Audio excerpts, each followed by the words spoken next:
Eclesiástico capítulos 1 al 3. Antes de comenzar con este libro y antes de comenzar con el estudio, te quiero proponer una tarea. Y esta es pasar los 10 mandamientos a positivo. Sé que hay algunos que están en positivo, pero la mayoría son negaciones. Por ejemplo, no robarás, no matarás, no cometerás adulterio. Entonces te invito a que los pases a positivo y que al final del capítulo veamos cómo serían estos mandamientos pasados a forma positiva y diciendo lo mismo. Entonces, ahora sí que sí, comenzamos con Eclesiástico. Eclesiástico en mi Biblia es el último libro del conjunto de libros poéticos y sapienciales, de modo que el siguiente ya son los profetas. Y me gustaría comentaros que este es un libro deuterocanónico, es decir, que no se encuentra en la Biblia hebrea, sino que este fue incorporado más tarde a la Biblia. Y este lo tenemos en la Biblia católica, pero por ejemplo en una Biblia protestante no se encuentra. Lo interesante de esto es que generalmente los libros deuterocanónicos, lo que he ido estudiando, estaban escritos en griego, pero la diferencia es que este fue originalmente escrito en hebreo y luego fue traducido por el nieto del autor al griego.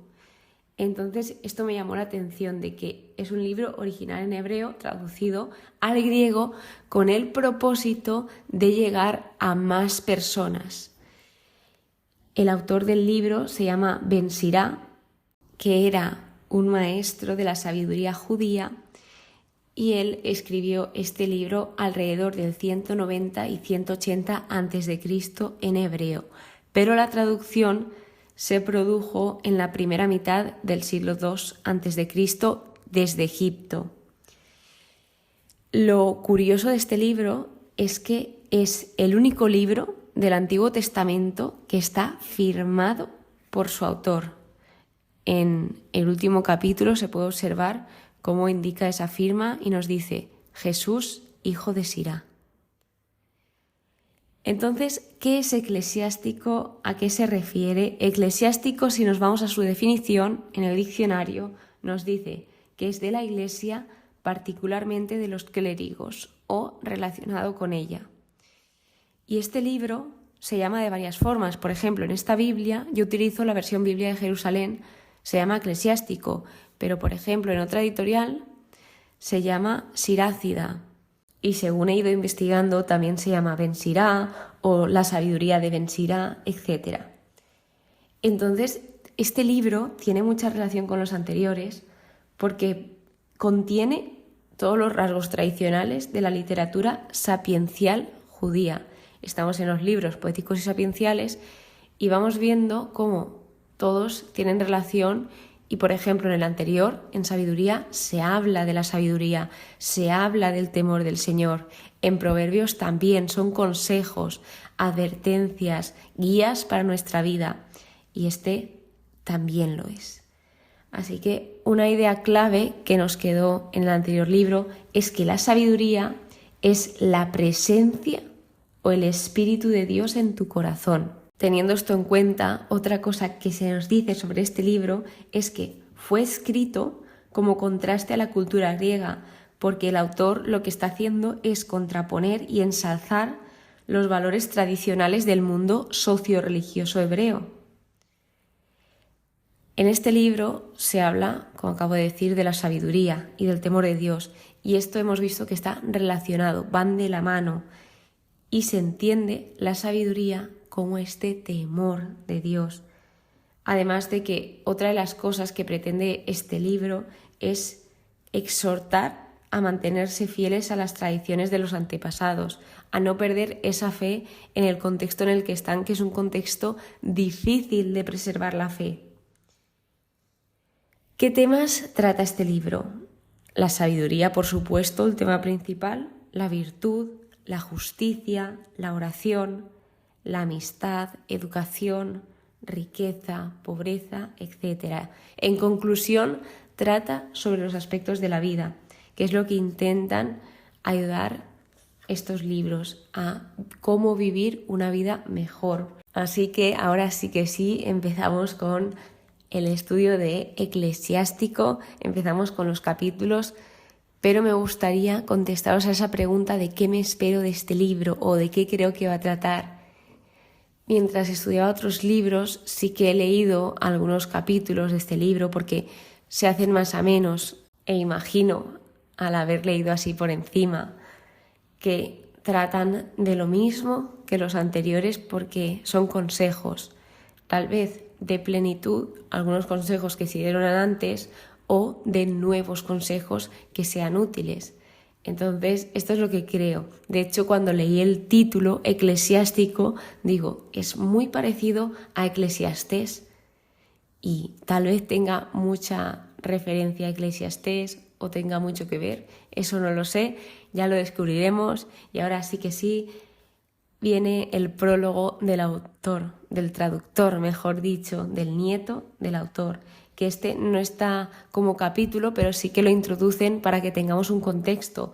Y la verdad que va muy bien, porque lo que está haciendo en este prólogo es indicar las fuentes y los motivos que movieron a su abuelo para escribir el libro. De hecho, nos dice ideas claves como, por ejemplo, que no basta con saber la sabiduría en sí, sino que debemos compartir esa sabiduría con los demás para ayudar. Luego, este libro está escrito después de una formación, después de adquirir unos conocimientos y de adquirir un dominio. Y una vez se adquirió todo esto, se pasó a escribir el libro. Otro punto que nos comenta el traductor es que debemos de tener cuidado con las traducciones. Nos dice, las cosas dichas en hebreo no tienen la misma fuerza que cuando se traducen a otra lengua. Que hay notables diferencias y tiene razón. Lo hemos ido viendo a lo largo del estudio bíblico que había versículos que decía, esto me resulta un poco raro la forma en que lo estás expresando, y te vas a otra traducción y a ver, no se aleja mucho, pero sí que hay diferencias. Entonces es importante investigar más si tenemos dudas, ir a otras fuentes, mirar otras traducciones bíblicas, porque el significado en hebreo, según he ido viendo y según he ido aprendiendo a lo largo de estos años, es muchísimo más profundo y muchísimo más amplio, y pasado, por ejemplo, a la lengua española, sí, puede que diga la misma idea, pero no con tal profundidad. Entonces, cuidado con las traducciones. Él nos dice, el traductor, que se ha dedicado muchas horas a este estudio, a esta traducción, muchas horas de vigilia y de trabajo para poder publicar este libro, y su propósito nos lo dice. Dice que el propósito de esto era para uso de aquellos que, viviendo en el extranjero, desean aprender y reformar sus costumbres para vivir conforme a la ley, para que llegue a el mayor número de personas posibles, para que llegue a cualquier lugar. En el capítulo 1 se hable como un apartado que se dice el camino hacia la sabiduría, y nos habla del origen divino de la sabiduría. Aquí sabemos, por los libros anteriores, que la sabiduría fue creada desde el principio, desde la eternidad. Y nos habla sobre Kairios, que es una forma de llamar a Dios en griego, es una traducción en griego de decir el Señor, o de decir Señor y soberano de todas las cosas. Nos aparece de nuevo un versículo que habla sobre la sabiduría y la inteligencia, que llegué a pensar que se refería a lo mismo. Me llegué a plantear, ¿sabiduría es lo mismo que inteligencia? Porque en el versículo dice, antes de todo fue creada la sabiduría, la inteligencia prudente desde la eternidad. Pero no son lo mismo, sino que los dos son dones valiosos, pero la inteligencia puede ser un aspecto de la sabiduría, y la sabiduría es mucho más profunda y es más elevada y espiritual. Entonces, ¿es lo mismo sabiduría e inteligencia? No. Nos presenta un poco más a Dios, de que Dios es sabio, todo lo hizo con sabiduría, que Él la creó, que Él la vio, la midió y la derramó sobre todas las cosas. todo lo que está hecho, todo lo creado, está hecho con sabiduría. No está hecho porque sí ni por probar, sino que todo fue hecho con sabiduría. Nos habla sobre el temor de Dios y la sabiduría. Nos vuelve a remarcar y nos vuelve a explicar qué es el temor de Dios. En este punto me doy cuenta de dos cosas. El que nos quieren enseñar qué es el temor de Dios y a entenderlo, no solo saber el significado, porque se repite tantas veces a lo largo de este libro y de tantas formas diferentes que al final todas llevan a la misma conclusión, pero tal vez para alguien que le cueste entender qué es el temor de Dios, pues para esto se nos repite y se nos vuelve a explicar y recordar esa importancia de que el temor de Dios es sobre todo amar a Dios, respetarlo. O sea, el temor aquí no se refiere a miedo en ningún momento, sino todo lo contrario, a un respeto, a una honra, admiración hacia el Señor. Y nos dice que esto, la sabiduría, nos da plenitud, nos sacia, nos llena. Luego se abre un apartado que se llama Paciencia y dominio de sí, donde os quiero comentar un único versículo de este apartado que dice: el hombre paciente aguarda hasta el momento oportuno y al final su paga es la alegría. Después nos sigue diciendo que el momento oportuno, hasta el momento oportuno, retiene sus palabras, refiriéndose a ese dominio y ese autocontrol de saber hablar en el momento correcto. Esto también es sabiduría, el saber qué decir, cómo decirlo y en qué momento decirlo, que no es nada fácil saber cuándo hablar las cosas y mucho menos autocontrolarse, pero esto es un ejercicio y poco a poco se va consiguiendo. El siguiente apartado se llama Sabiduría y rectitud en el obrar, donde nos recuerda que guardemos los mandamientos, nos habla sobre cosas que le agradan a Dios, como son la fidelidad y la mansedumbre, nos advierte sobre la doblez de corazón, que esto más que nada es un sinónimo de hipocresía. La doblez de corazón, os voy a poner un ejemplo. Imaginaos hoy en día una persona en Instagram que quiere ganar seguidores. Entonces, ¿qué hace? Pues sabe qué es lo que suele pensar las personas y dice, vale, pues voy a decir que yo soy esto, que me gusta esto, para así ganar más seguidores, pero realmente la persona que lo está diciendo no es nada de lo que dice, simplemente está hablando por tener seguidores, porque le conviene. Y esto es la doblez de corazón, decir una cosa y ser otra, entre otros muchos ejemplos. Después de esto nos remarca, no seas hipócrita, vigila siempre tus labios. Entonces, ¿qué nos viene a decir este capítulo 1? Que la sabiduría es un don divino que proviene de Dios, esto lo tenemos claro, y además que es esencial para vivir una vida recta y virtuosa. El capítulo 2, el temor de Dios en la prueba, nos habla sobre qué pasa si servimos al Señor, nos advierte de qué es lo que pasa y dice, si te acercas a servir al Señor, prepárate para la prueba. Prepárate para la prueba. Sé paciente en las humillaciones. Y nos dice, ojo, este versículo estrella, me encantó, porque el oro se purifica en el fuego. Seguramente hoy en día te critican por todo. Hoy en día te pueden decir de todo por cualquier cosa. Pero el camino de la fe no es un camino fácil. Eso sí, es el más bonito. Por lo menos yo sí que lo he experimentado así. Entonces se nos dice que seamos pacientes ante esas burlas, ante esas humillaciones, que nos preparemos para la prueba, porque obviamente se nos van a plantear pruebas en el camino. Sin embargo, con la ayuda de Dios, esto nos va a ser mucho más llevadero. Lo vamos a llevar de una forma más diferente. Y que tengamos claro de esto, que el oro se purifica en el fuego. Habla sobre confiar, sobre esperar y que esto nos trae recompensa, nos trae bienes, gozo eterno, misericordia. Y en el versículo 10 dice algo a destacar, que es: fijaos en las generaciones antiguas y ved. Y nos plantea una serie de preguntas como son: ¿quién confió en el Señor y quedó defraudado? ¿Quién perseveró en su temor y fue abandonado? ¿Quién le invocó y fue desatendido? Entonces, aquí nos recuerda todo lo que Dios ha hecho por todos nosotros, por la humanidad, desde el principio de los tiempos. Y nos hace estas preguntas para que abramos los ojos y veamos, que recordemos. Nos vuelve a decir cosas sobre el Señor, sobre cómo es. Dice: el Señor es compasivo y misericordioso, Él salva, habla sobre su grandeza. Y del versículo 15 a 17 nos indica cómo actúan los que temen al Señor.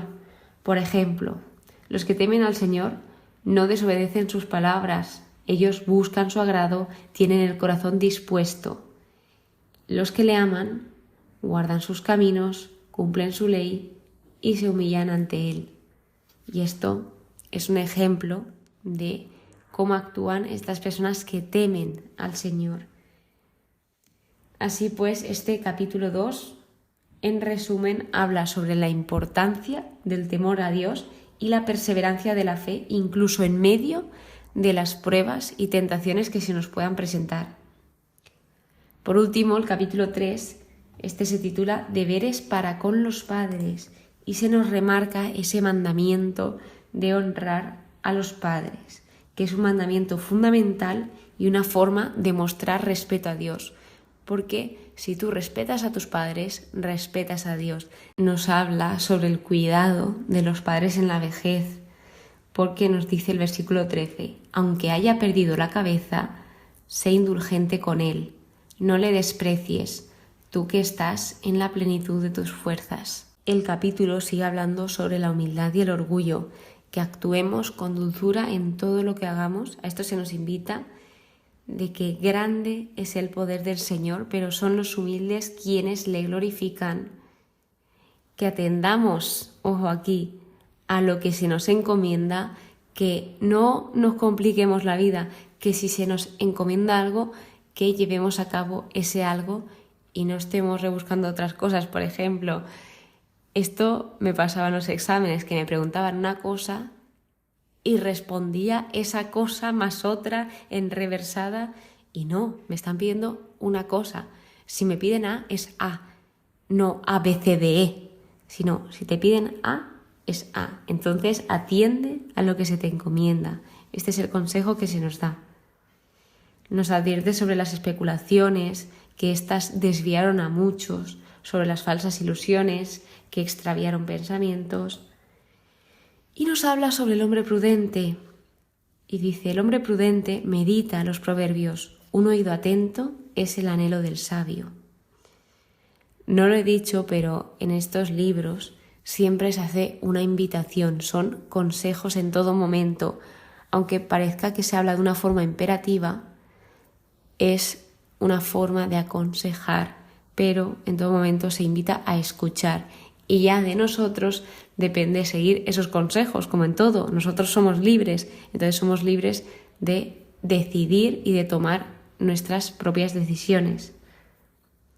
El último apartado es la caridad para con los pobres, que dice: quien responde con favores prepara el porvenir, y cuando llegue la caída encontrará apoyo. Nunca perdamos oportunidades para ayudar. Si podemos ayudar, intentemos hacerlo. Entonces, resumiendo este capítulo, nos dice que la vida en virtud y obediencia a Dios conlleva a bendiciones y éxito. Así que, si volvemos al principio del episodio, os he dejado una tareilla, que era pasar los 10 mandamientos al positivo. Y ahora pues os voy a contar primero el por qué. Porque cuando empecé a informarme sobre este libro de Eclesiástico, me encontré con un vídeo en YouTube que hablaba sobre esta tarea y me pareció muy curiosa. el pasarlos. Entonces dije, pues ya que se dijo en esa introducción, voy a comentarlo en la mía también, porque creo que es un muy buen ejercicio para pensar. Entonces, vamos a ello. El primero se queda como está, de amarás a Dios sobre todas las cosas. Este es positivo. El segundo, no tomarás el nombre de Dios en vano. ¿Qué pasa a ser? Tratarás el nombre de Dios con respeto y reverencia. El tercero, santificarás las fiestas. Cuarto, honrarás a tu padre y a tu madre. Hasta aquí, positivos también. Quinto, no matarás. Y pasa a ser, valorarás y preservarás la vida en todas sus formas. Sexto, no cometerás actos impuros. Pasa a ser, cultivarás la pureza en tus pensamientos, emociones y acciones. Séptimo, no robarás. Y este pasa a ser, respetarás la propiedad y los derechos de los demás. Octavo, no darás falso testimonio ni mentirás. Hablarás siempre con sinceridad y veracidad. Noveno, no consentirás pensamientos ni deseos impuros. Pasa a ser, fomentarás pensamientos y deseos puros y saludables. Y por último, el 10º mandamiento, no codiciarás los bienes ajenos. Pasa a ser, cultivarás la satisfacción con lo que tienes y evitarás la envidia. O también puede ser, admirarás los bienes ajenos. Entonces, esto la verdad que es un muy buen ejercicio y es algo que nos puede ayudar, que nos puede motivar a cumplir los mandamientos. Entonces, recordemos que estos mandamientos no fueron hechos para perjudicarnos, sino todo lo contrario, fueron hechos con amor y por amor para nuestro bien, para que tengamos una vida feliz y plena. Así que dicho esto, muchísimas gracias por estar aquí, muchísimas gracias por escucharme. Espero que pases muy, pero que muy buen día y que Dios te bendiga.